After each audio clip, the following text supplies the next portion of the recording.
Attention Earthlings, do not attempt to adjust your dial. You are about to voyage into the marvelously mystifying. Join us as we navigate the enigmatic waters of consciousness, delve into the arcane realms of the occult and the paranormal, and converse with captivating beings from across the universe.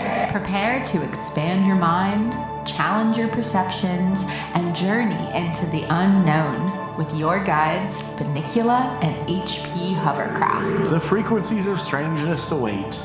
Welcome to Dizzy Spell. Hello. Hello. I apologize if you can hear some cat scratching. There's a cat scratching below me. That's what it is. I just heard it. Yeah, she's really scratching around. Vibing, yeah. Get out of here, Frank. Aww. That's okay. Frank is the sweet cat. Doesn't do anything wrong ever. Ah, yes. Isn't it interesting how you can have two cats they're both cats, but they are completely different personalities. They look completely different. They're just two completely different things, but they're both cats. Yeah. What's up with that? What's up with it? Yeah. It's like people. That's funny. Just like people. Cats are just like people. Yeah. My dogs are very diametrically opposed in a lot of ways. Wow. Well, how you been? Welcome to the Dizzy Spell. I've been sick. Yeah. And tired. No.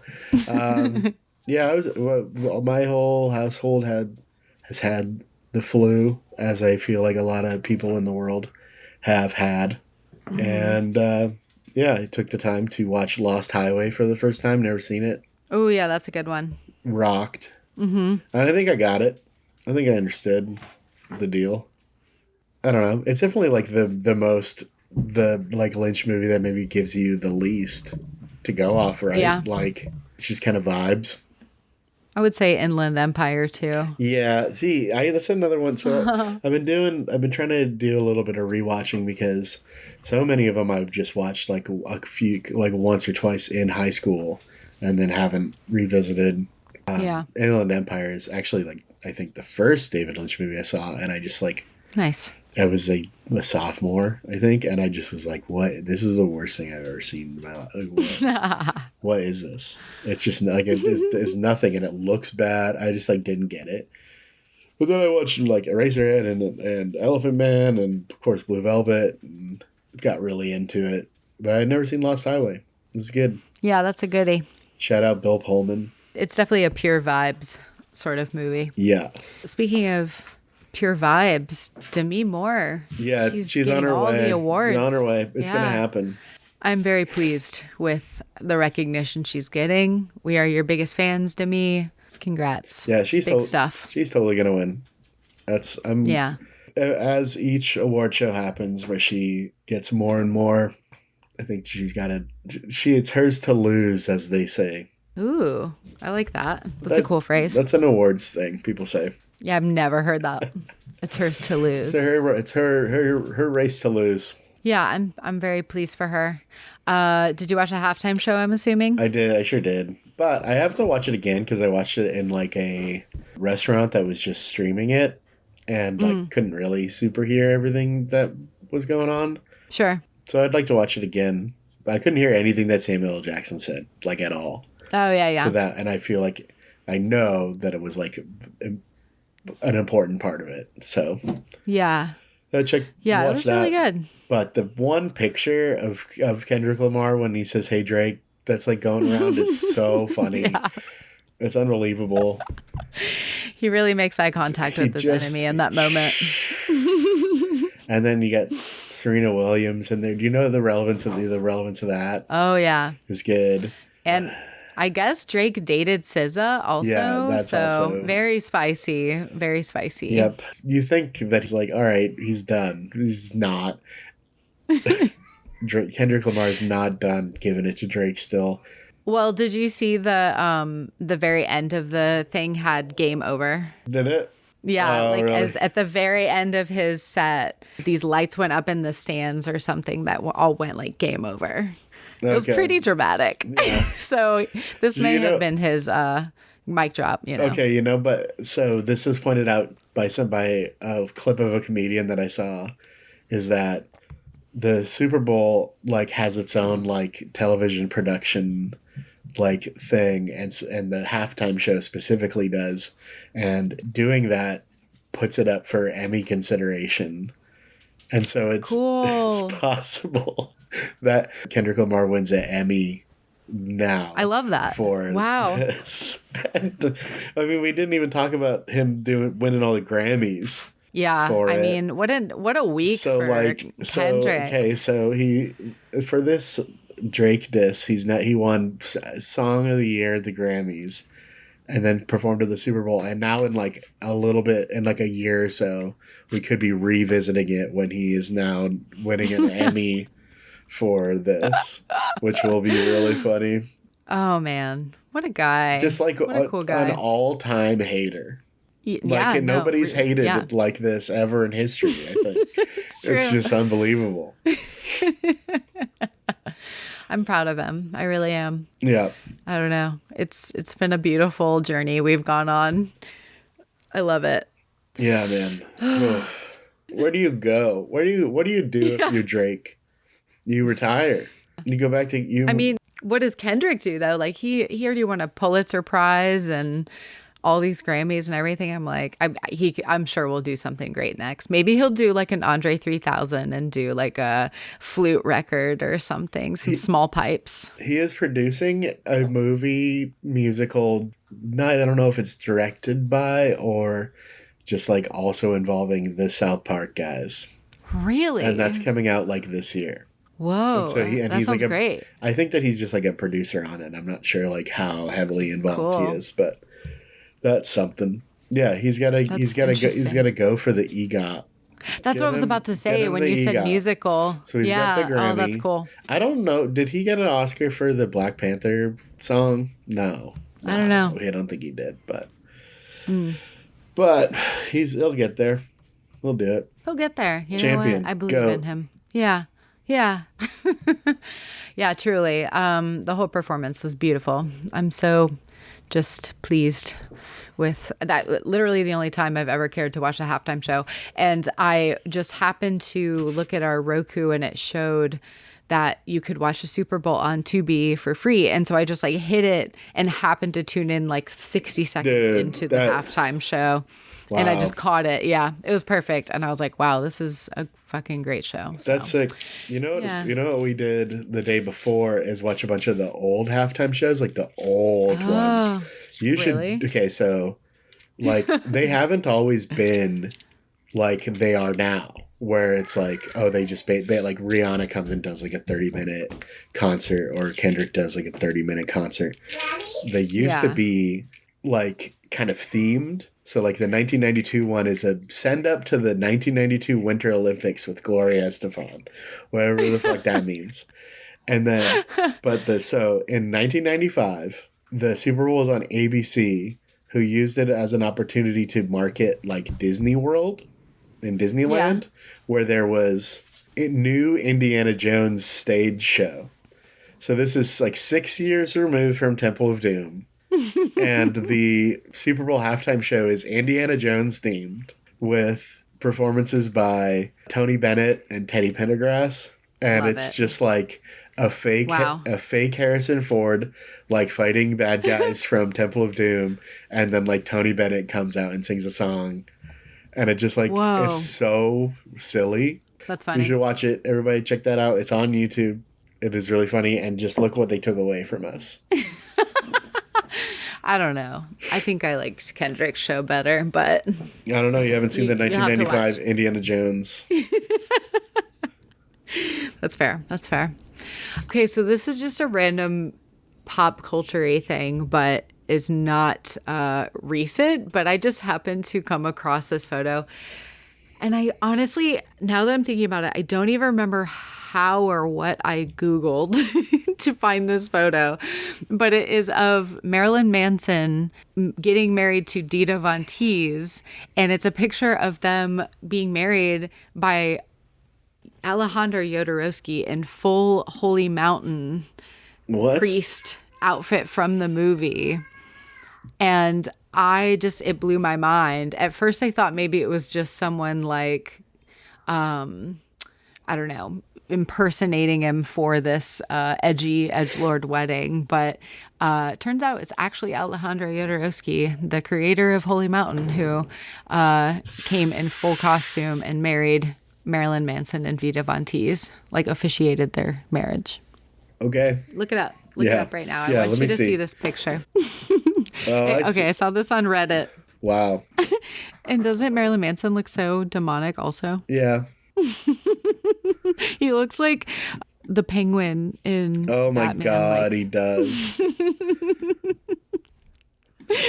But anyway, my hero married them, and I kind of hate that. But yeah, are they? I just thought you'd think it was funny. Are they? No. Wow. But I do think she has like openly said that Marilyn Manson was not abusive to her, even though like all these other women have said that. Cool. Good. He was Thanks abusive. for clarifying that. Yeah, pretty cool. I just finished watching The Magicians, 5 seasons. Yeah. Finally in the bag. Yeah. It was good. Have you did we talk about this yet on the show? The Magicians? Maybe a little bit, but no, I don't know. Okay. I haven't gotten the Magicians update. Well, the pitch is, I feel like I have to disclose it's a sci-fi show, and so I feel like there's like a connotation that comes with that. Yeah. But a sci-fi but you know what else is? Chucky. Firefly. Oh yeah, we did talk about this before because I'm pretty sure you said that last time too. Chucky's great. That's so funny. But yeah, I think I probably said this before too, but the pitch is, what if Harry Potter was in grad school and learned that Narnia was real? Mm-hmm. That's kind of the pitch. Yeah.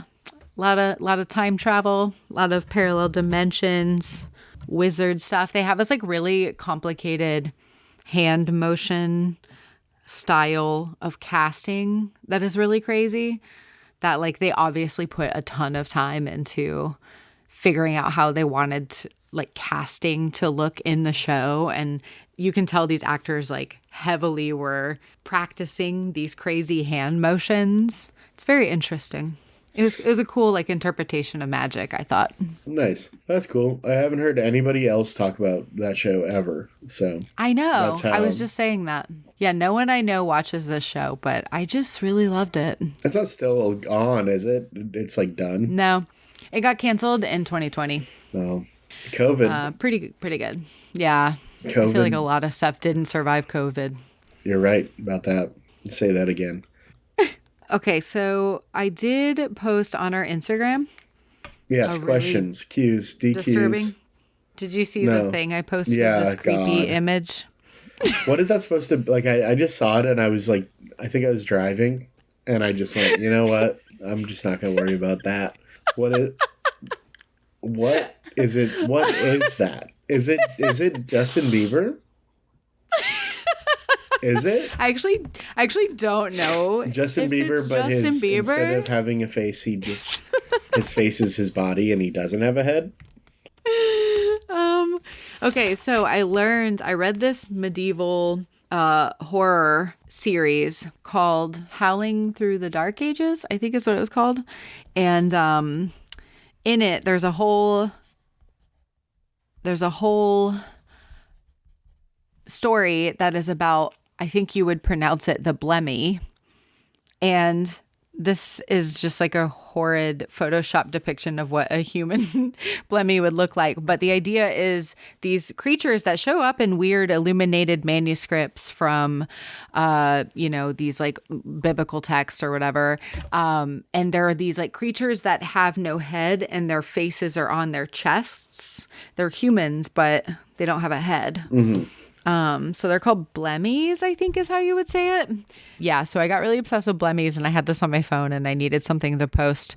So I hope it disturbed everyone. Yeah, Jesus. But yeah, so I put on our Instagram, Ask HP Hovercraft and Bunnicula Anything Season 2 Finale Edition. Okay. Did we get any questions? That was 3 hours ago. We got I'm sure we one got question. Several. We got one. This one goes out to our main girl, Dicey. Time for direct queries. Okay. Dicey asks, Have y'all seen that girl on TikTok who tunes into photos of houses to see if they're haunted, and then she talks to the ghosts there? How do we get A24 to make it a movie? Okay.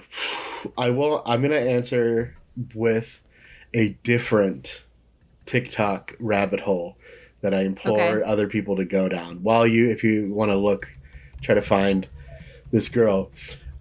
This is something that I came across like 6 months or so, maybe like summertime last year. It was this like young, not necessarily young, not 18 yet, and that's important to the story. Girl living in Tennessee, somewhere like rural Tennessee, and she made TikToks where it was just her cleaning the house that she lived in, which was like a condemned like the house from Resident Evil 7, basically. She was living in this horrendous living condition, and it was her making these TikToks of her like cleaning this horrible house that's like, how does anyone live there, let alone a child? And people were like, how the fuck do you live here? And she had like a GoFundMe and all these things that were like, help me escape my living situation. I can't do anything about it. But it is what it is. I also like have a phobia of vomit and like all this stuff. Like it was just like everybody got really invested in her story. Whoa. But her content, like her TikTok content, was just her like deep cleaning the filthiest place you've ever seen in your life. Weird. And like I got really invested in it one day because I was like, because you see it and it's just like shocking.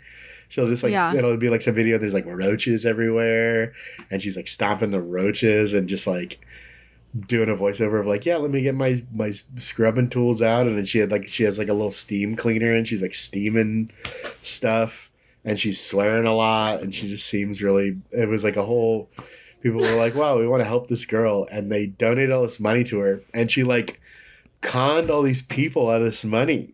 Whoa. Like, long story short, it was like her whole thing was like, I turn 18 in October and I need to like save money to like get out of here and like start a life, and I can't have a job because of this, blah, blah. And people were like sending her stuff on Amazon and like cleaning supplies and things, and slowly over time people started to be like, hey, we've given her a lot of money, like where's all the money that she's like supposed to have? And there's like a whole now like subreddit about her that's like what? Tracking all of the like lies or like things. And then this was like a few months ago, her house just burned down. Ew. Her house just burned down. And so then there was like a different GoFundMe scam where she was trying to like raise money for her dad because it was her dad's house, and then nobody got that money. And she said that she was giving all the money back, but all the people were saying that they didn't get any of their money back at all. Oh my gosh. What a mess. It's crazy. What is this Check that person's out. Name? Or it's like Spider Lily or something. Spider Lily. But whoa. That's a rabbit hole you could go down. I like spent some time doing it. I was like, man, I just can't with this. This is just too, I don't know. I can't get emotionally invested in this whole deal. Yeah. I got stuff going on. Yeah, that's a lot. Wow. That's wild. I mean, do you think she was even really turning 18? Like, I'm like, wow, that's pretty conniving for like a teenager. No, I think that she got mad with power once she started sending her money. She was like sick. And whatever.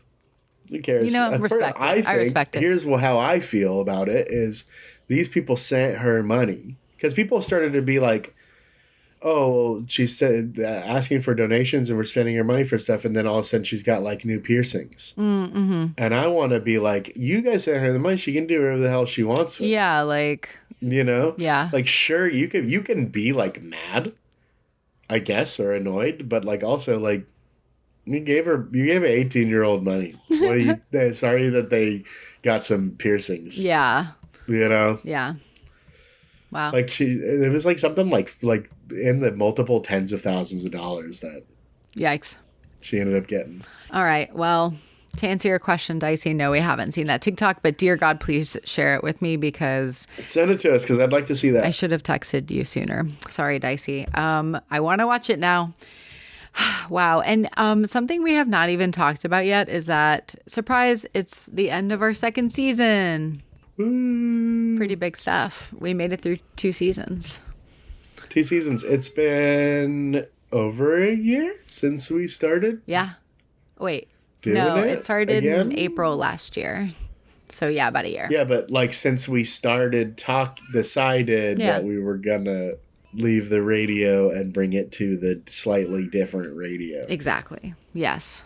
The permanent radio. The new radio. The new radio. The radio of the future. Hell yeah. Podcasting.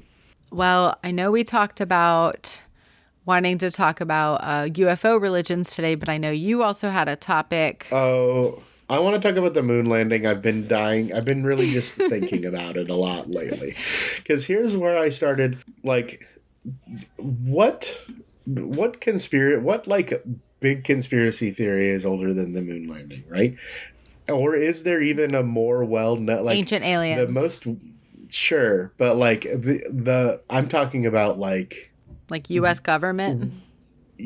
Like, I guess, like, in popular conspiracy theory history, the moon landing has been in the lexicon since it happened as a conspiracy. Same with JFK. Yeah. I'm not a big history guy. Don't know which one happened first. Yeah. However, it's like people say everybody knows that there's conspiracy that we didn't land on the moon. Everybody knows the story about Stanley Kubrick did it because he did 2001, and then The Shining is his apology for the moon landing. Love it. Right. Everybody knows that. But when was the last time that you watched the footage of the moon landing?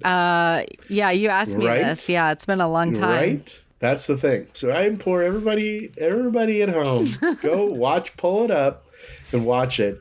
First of all, it's just so funny looking. And it is just so easy to be like, that's not real. Still to this day, let alone when it first happened.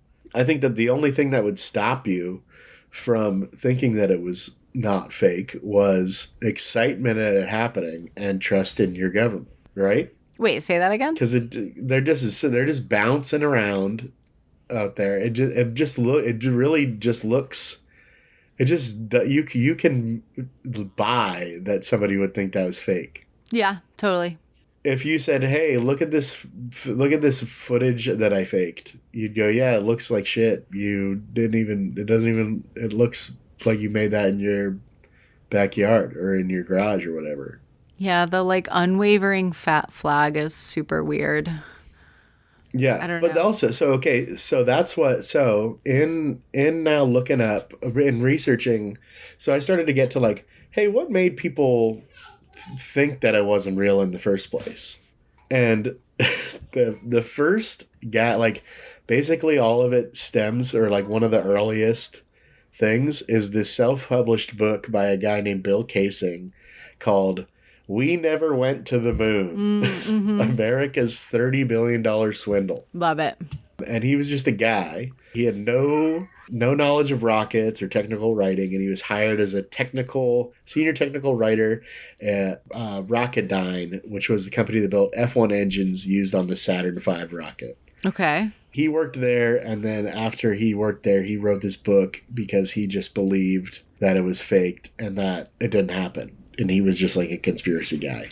He claims in his book that the chances of it happening are like 0.0017. Oh yeah, is this because we like have to go through some asteroid belt or something like that? Or is this something else? There's a ton of things. Okay. So, well, one of the major ones, which is something that I could buy into myself, is that the footage itself is fake. And they faked the footage because of the space race. They faked the footage so that they could say, "Look, Soviets, we won. We won on the moon." Yeah. And then the Soviets would stop trying, I guess, is the idea. I don't know why they would think that they would just stop trying because we won. So that's what people say. Yeah. All the things that they point to, things that are wrong in the photographs, shadows being off, or there's not any stars in the photos. And they say that that NASA didn't put any stars in any of the pictures, so that like astrologists couldn't decipher whether those pictures were taken from space or from Earth. Yeah, that's interesting. But really, like all of it just comes down to none of these people that have built like NASA has basically refuted all of these claims just in like, hey, you guys are not space experts at all. You just don't know how space works. Like even just you saying, yeah, it's weird that the flag wasn't moving. But there's like an extremely complicated gravitational reason why that doesn't happen. And it's like, who are you but DJ Bunnicula to say that the flag on the moon landing doesn't make sense, you know? Yeah, I don't know shit.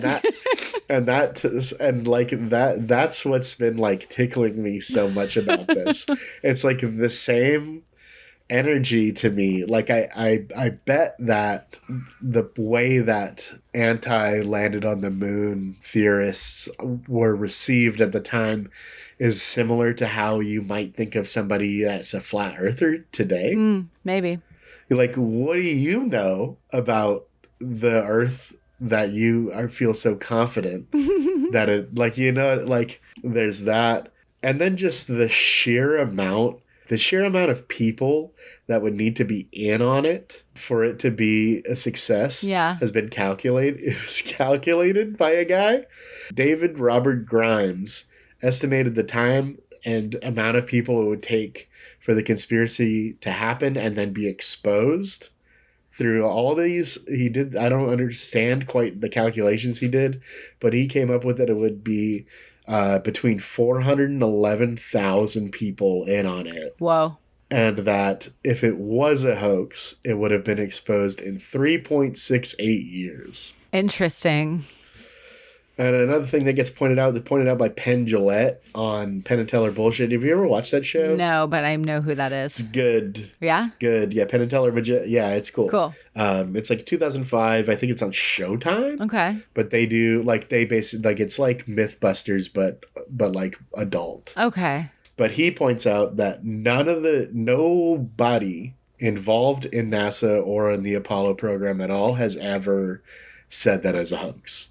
Like, if it was in any way, you know, there would be at least one of these conspiracy people would have been there. Huh. Yeah. That makes sense. There's that. So you think it's real? Oh, total. I'm swayed now by this. Yeah. It's so this one, there's no stars in any of the photos.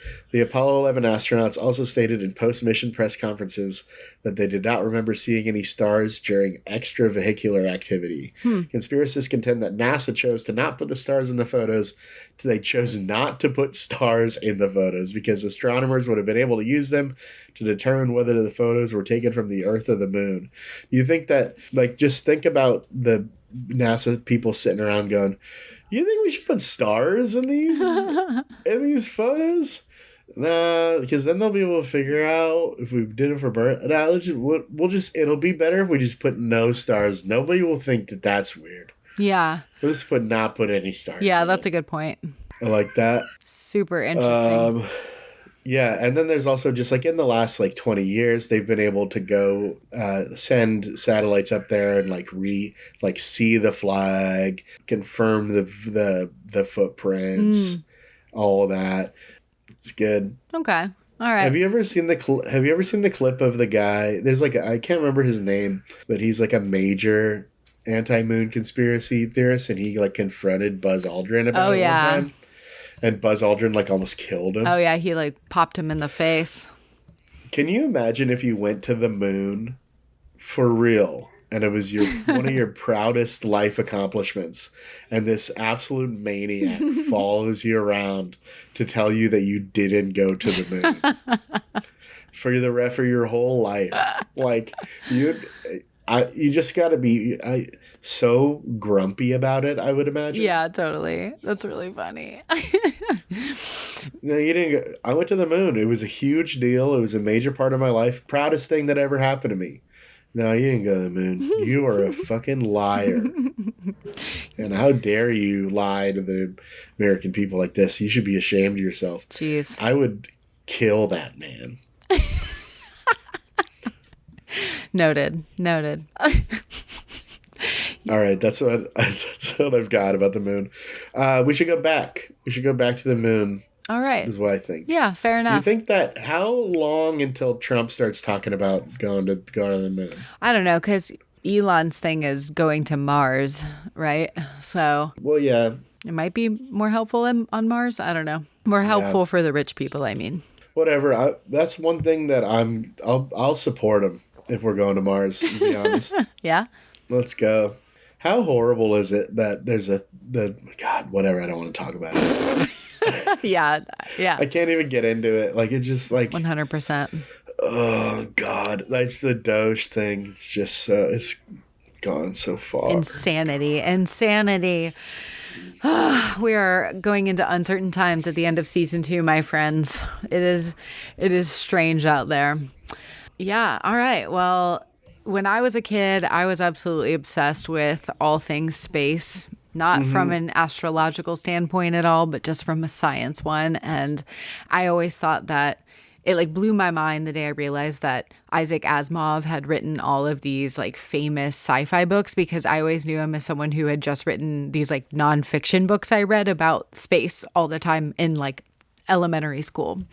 And so I like blew my mind when I realized he wrote AI or whatever the book is. Yeah.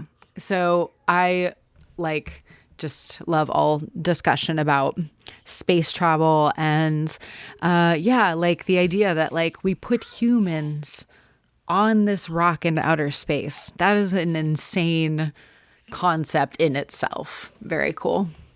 Well, hell yeah. So I guess if we want to keep moving, I know we had just like randomly you had said in last episode. Yeah, I don't remember why it even came up. I'm sure because we were talking about manifestations of the Virgin Mary and angel hair and UFOs. But yeah, so we were like, oh, we should talk about UFO religions. And surprisingly, that's not something we've ever super covered on Dizzy Spell, even in the radio days. We did, I think, talk at one point about Unarius. I don't know.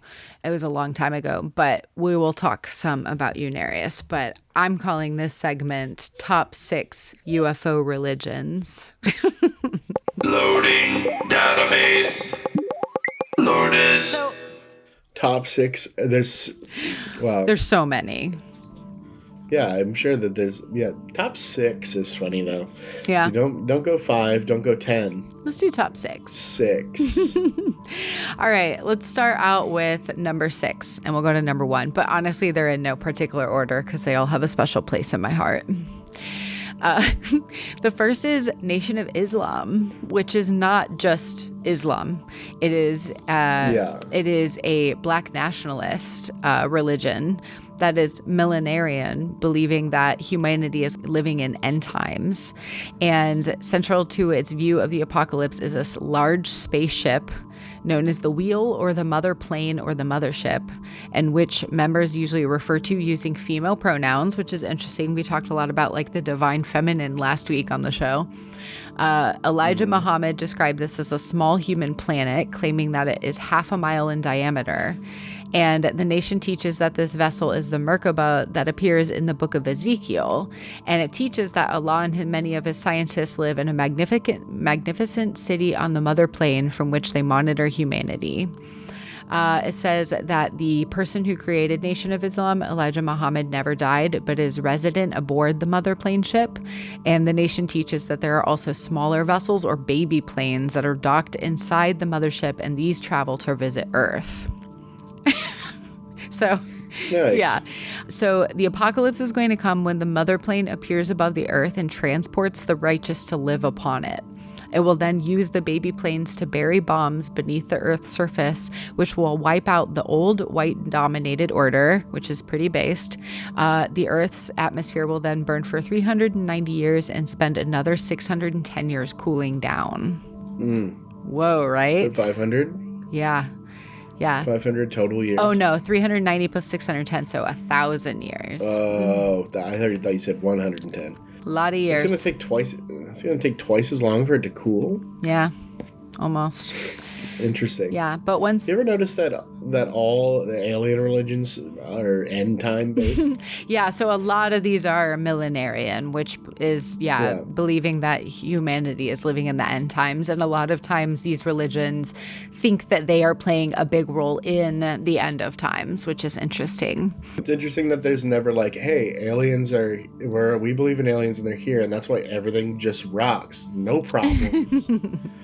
It's all good. You keep on just living, but just know that aliens got your back. That's the reason.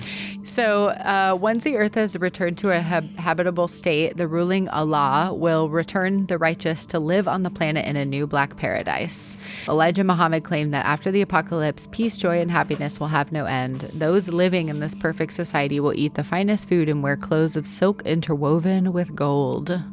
And so they have taught that the white ruling elite are aware of this forthcoming apocalypse, and that the U.S. exploration of space and the Strategic Defense Initiative are their futile attempts to protect themselves against the mother plane. Pretty righteous. Very interesting theories here. I like this. All right. Top 6 UFO religions. Number 5. Gotta go with the tried and true favorite, Heaven's Gate. Oh, yeah. It's a good one.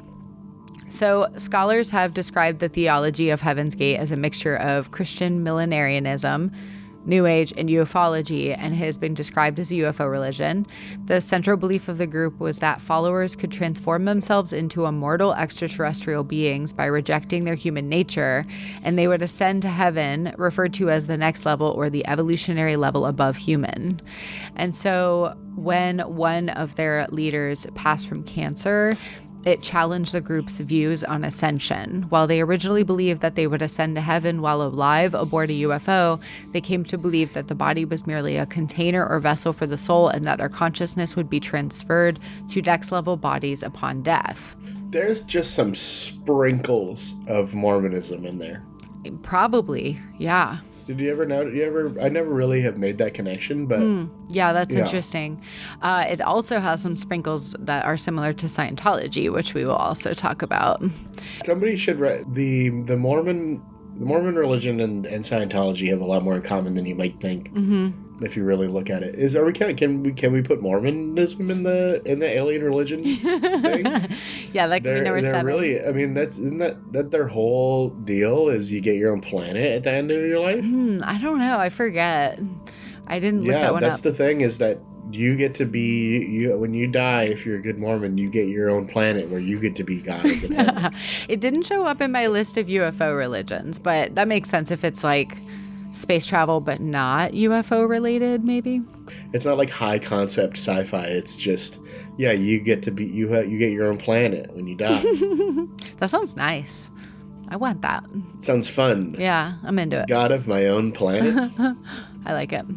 So it probably goes without saying, but in 1997, the Heaven's Gate cult participated in a coordinated series of ritual suicides, coinciding with the closest approach of the comet Hale-Bopp. Just before the suicide, the group's website was updated with the message, "Hale-Bopp brings closure to Heaven's Gate. Our 22 years of classroom here on planet Earth is finally coming to conclusion. Graduation from the human evolutionary level. We are happily prepared to leave this world and go with Tease crew." Interesting stuff, right? Righteous. Yeah. So again, these are in no particular order, I guess. But this next one I thought was kind of interesting. This one all kind of revolves around a commune called the One World Commune. And this one is called the Universal Industrial Church of the New World Comforter. Cool. Yeah. So basically, they believe that the galactic Elohim of Galactica are an extraterrestrial civilization who created all life on Earth and will eventually bring people of Earth to a higher existence.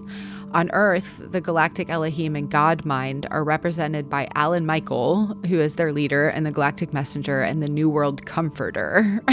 I love this title, New World Comforter.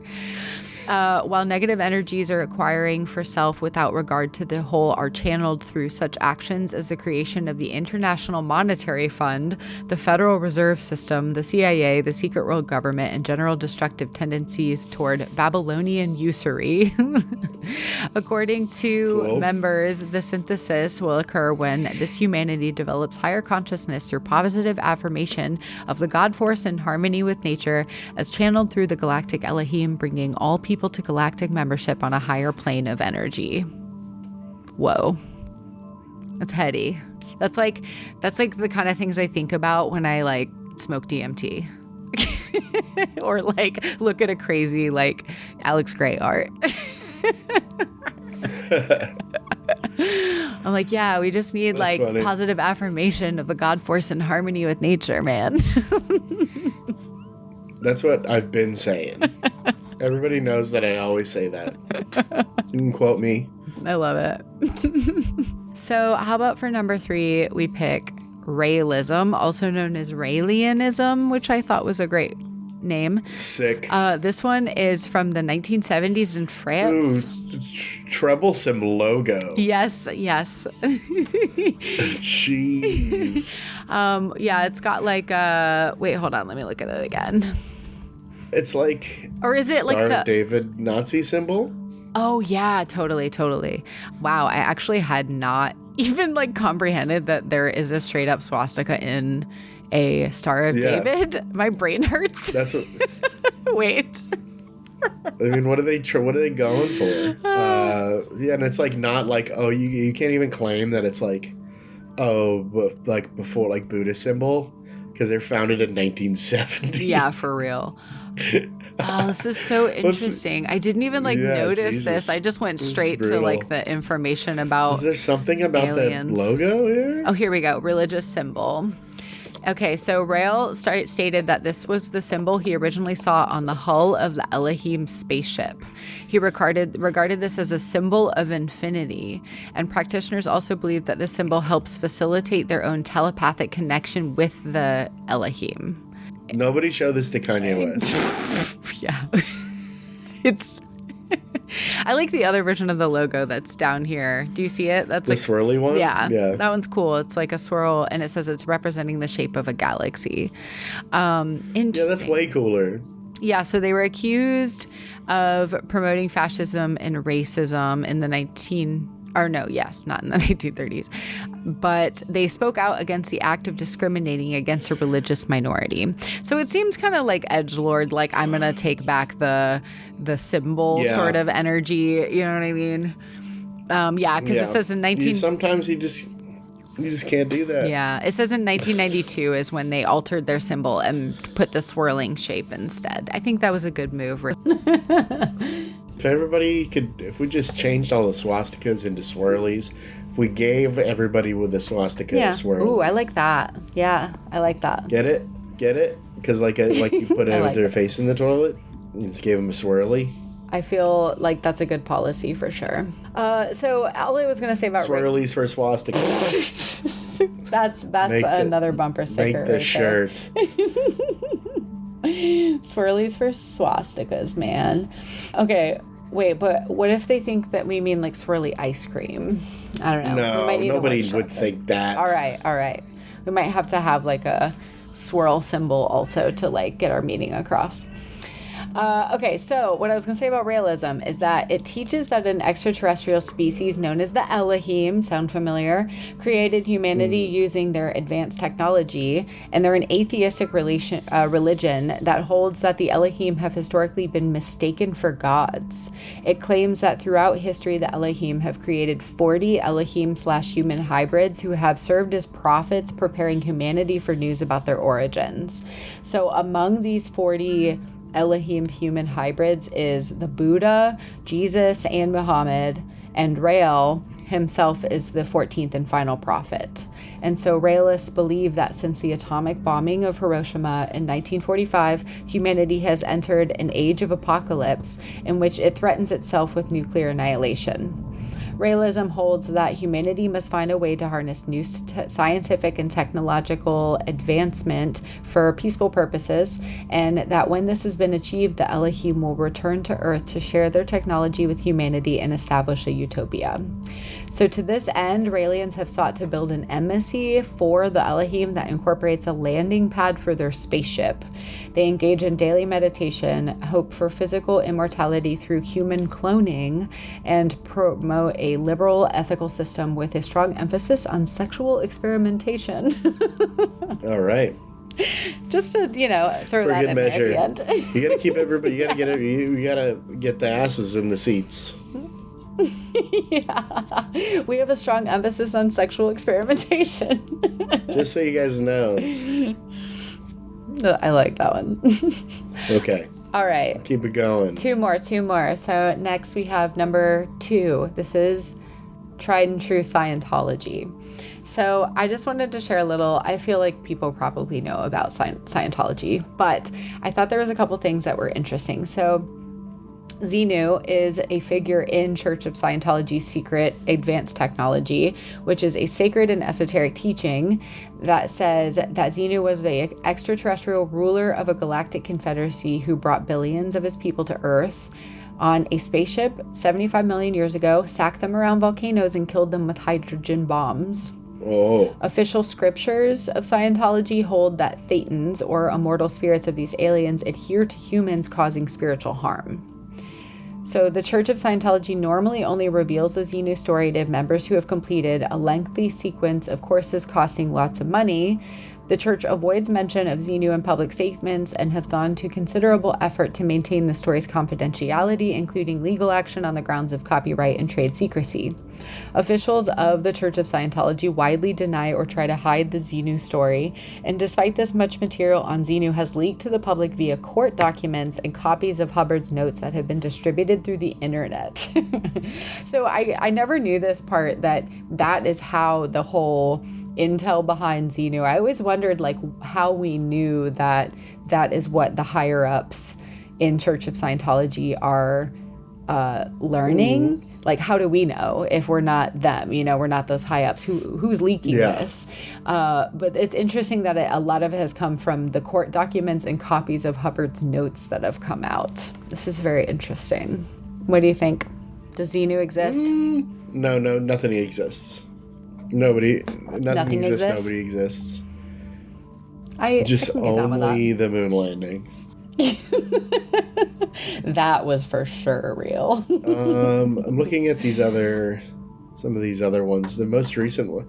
Yeah, shout out to Universe People. Fuck yeah, Universe People. 1997, or Cosmic People of Light Powers. Yep. I have one more to top us off here. Yeah. But what is it? But then with the honorable mentions by me. I mean, I'm happy to go through the list more too, because there's some really good names in some of these for sure. Any other good names jumping out? The I Am movement. Yep. Or the I Am Temple. Yep. That's a big one. That's like a super new age one from the 30s. Cosmic Circle of Fellowship. Tight. That's a good one. I want to do that. Dude, I know. That's what I want to get into. I would take any of these. This one looks sick. The list of the group was one of the major contactee groups in 1995. Yep. The Space Age religion. We teach the New Age truth given to us by the Spirit of Truth from the Holy Triune. We worship only the Alpha and the Omega, who are the first cause. We adore many celestials and immortals who are working with us and guiding us. I mean, honestly, we same. invite all people of the planet Earth to join in fellowship and worship of the Alpha and Omega. Yeah, dig it.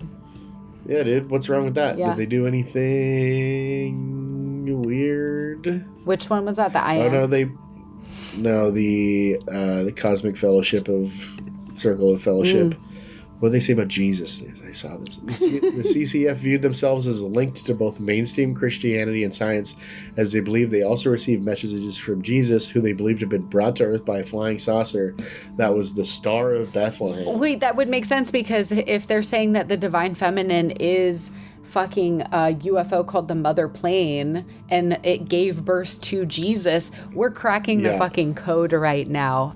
HP Hovercraft. Yeah, so this is like one of the first like whoa ancient alien type things. Wow. The key belief by the CCF, shared with many, is that the benevolent extraterrestrials beings communicate with a group of members and leaders directly and often. A celestial being was worshipped as a figure called the Comforter, the leader of the group called the Universal Brotherhood of the Sons of the Father. Wait, why does it have the Comforter again? That's so weird. That's come up twice, the Comforter. The Brotherhood was prepping the Earth for the second coming of Christ. Wow. Yeah, dude. This one's sick. I'm down with this one. I'm getting my mind blown right now. To join the group, prospective members had to pass through 13 weekly lectures, which were called the College of Cosmic Knowledge. God, my life. I wish I could do that. That sounds so awesome. The more secret meetings involved receiving messages from beings through trance channeling, in which this one is like such a... Like this is what you think of when you think of a freaky cult. Yeah, I dig this one for sure. I would join it. Oh, they got the Zerit applicator? What is that? It's something they put Zerit water through that Zerit applicator onto you. Ferguson claimed that life rays from the body flow into the Zerit and are rejuvenated and invigorated, then flow back into the body. It improves chemistry of the body and cures all diseases. Oh, man. These people were running a scam. The device actually was a plastic dumbbell that contained only paraffin wax, dust, and tap water. He sold 1,000 of them, costing $50 each. Dang. Then it was made by him, and he sold them to the sales director for $25 a piece, and then she sold them to the rest of the cult for $50 a piece. Oh my gosh. Hell yeah. I love how they get so detailed about what the prices were for all the little $25 a piece. Yeah. Wow. Cool. Well, okay, that is kind of even cooler than the one I was going to talk about. Sorry, I didn't mean to. No, I am so glad we went down that, because I never would have known about the Cosmic Circle of Fellowship. That's number one. It should be number one. So -1 or 0, I guess, would be Unarius, which was my personal favorite, but now it might be the Cosmic Circle of Fellowship. Cool. So I think we've talked about Unarius before, but the Unarius stands for Universal Articulate Interdimensional Understanding of Science, and it was founded by Ernest and Ruth Norman in 1954, and they had the Unarius Academy of Science, which claims that man is by nature psychic, which, have we talked about the telepathy tapes yet? We talk about this on the show? Yes. Okay. You told me. So I'm a believer now. I believe it. Man is by nature psychic. It's fucking crazy. This picture of Ruth Norman. Oh yeah, no, I know. She's literally my hero. Incredible. Yeah. Wow. So basically, Unarius was run by Ruth Norman after Ernest passed away, and she became sort of like this amazing figurehead who was very iconic and wore the most insane outfits you've ever seen in your life. And they believe that they held as incarnations of indestructible energy, and each of us carries this material from past lives that sways our present and future. And so they developed a whole school and center devoted to interdimensional understanding of energy, karma, and past lives through clairvoyant guidance, past life therapy, and communication with benevolent extraterrestrials. And then they basically worked with people to develop this massive film studio in the 1980s, and Ruth went on to produce and star a series of visionary DIY films that were cult classics among connoisseurs. Oh my God. Yeah, there's like a whole series of them in these otherworldly costumes and makeup, incorporating elaborate sets, guerrilla location filming techniques, and ingenious no-budget special effects. And where are these? They're out there. I have the documentary The Children of the Stars that is about Unarius, if you want to borrow it. It's really great because it gets into like interviews with all the people, because it still exists to this day. There's like a lot of like early Drab Majesty music that references Unarius, and like he sings about this like story sometimes, I think, in his songs. But yeah, so Unarius still exists, and every year they do this like cosmic event celebration where they release doves, and I've seen like several people I know go to this ceremony. It's in LA. And I know people who have like gone to this like dove releasing ceremony that they do outside the Unarius Academy of Science. Pretty cool, right? Yeah. Yeah. I'm reading here. After a channeling revealed a lifetime lived in ancient Atlantis with the name Eoshana, Ruth adopted the name. She claimed to have lived over 200 previous lives. Yeah. Yeah. Yeah, she believes she was all sorts of famous people. And in the documentary, you'll hear like all these different people be like, oh yeah, in a past life I was Ishtar. Or like, yeah, in a past life I was Caesar. And all these like just people. You wish. You know, God, you just think so. You must think so highly of yourself to think that you were anything but just a nobody in a past life. Well, yeah. Love it. That's funny.